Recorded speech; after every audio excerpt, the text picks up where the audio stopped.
Chairman. Thank you to the witnesses. The proposed cuts that President Trump has submitted to Congress are disproportionate, short-sighted, and would be devastating for U.S. national security interests around the world. As already mentioned here today, a wide range of diplomats, security experts, members of Congress, and other experts have condemned these cuts and described the devastating consequences they would have to our national security interests. And I would like to submit for the record and ask unanimous consent that a op-ed written by former Senate Majority Leader Bill Frist that explains that these proposed cuts would have a severe moral, national security, and economic impacts that would negatively affect U.S. interests and U.S. leadership in the world be made part of the record. Without objection, so ordered. And let me remind my colleagues that you can also put questions into the record for our witnesses, and they will answer and give you a response. Thank you, Mr. Chairman. Frankly, it's sort of shocking to me that it is the responsibility of the Foreign Affairs Committee to educate the President of the United States on the value of investing in diplomacy. It seemed like everyone would understand the consequences of this kind of massive disinvestment, but apparently not. So I'd like to ask you, Ambassador Burns, if the United States were to reduce our assistance efforts around the world in the kind of magnitude that the President has suggested, are there other governments that would seek to fill that space? And what might increased assistance from foreign governments with differing strategic aims than the United States have on our long-term national security interests? Congressman Ciclline, I would just echo what Steve Krasner said a little while ago. Every vacuum is filled. Certainly the Russian government, adversary of the United States, wants to take the place of the United States in Eastern Europe. The Chinese government pushing out in the South China Sea.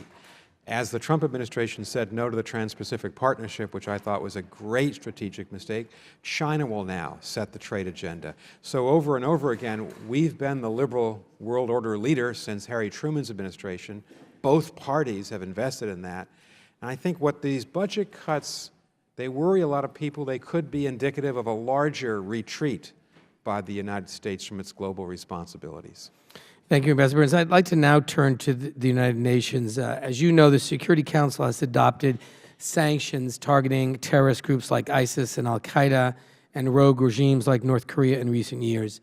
These include legally binding arms embargoes, travel bans, asset freezes, and other measures designed to increase pressure on these groups, undercut their ability to carry out nefarious activities, and hold countries, businesses, and individuals that do business with them to account. U.S. dues payments to the UN regular budget help finance efforts to monitor international compliance with these measures so that we can ensure they're being implemented effectively and adjust accordingly. For example, in late November, the Security Council adopted new sanctions against North Korea, which are expected to lead to a decline in North Korean coal exports, a major source of revenue for the regime, by as much as 60%. Do you think it's important for the United States to continue to engage with the UN on these types of efforts? And how would cutting U.S. funding to the UN negatively impact our ability to push for full implementation of these sanction measures and to be sure that they are, in fact, followed through with consistency? I think we have to stay with the UN. Is a deeply flawed institution. It needs major managerial change. Every administration has to fight that battle. But as you were asking your question, I thought on food aid and famine, on global public health, on nuclear proliferation, and on peacekeeping, we turn to the UN because that saves American effort and American dollars and American participation. It's the institution that we created, so we got to stand by it. But we do have to be concerned about UN reform. And there are aspects of the UN, I think Danielle mentioned one of them, that are objectionable to us. And I think Ambassador Haley has been a very vigorous, positive defender of American interests there. Thank you, Ambassador. And I'll yield back the remaining 47 seconds in the spirit of making sure Mr. Deutsch has enough time. The gentleman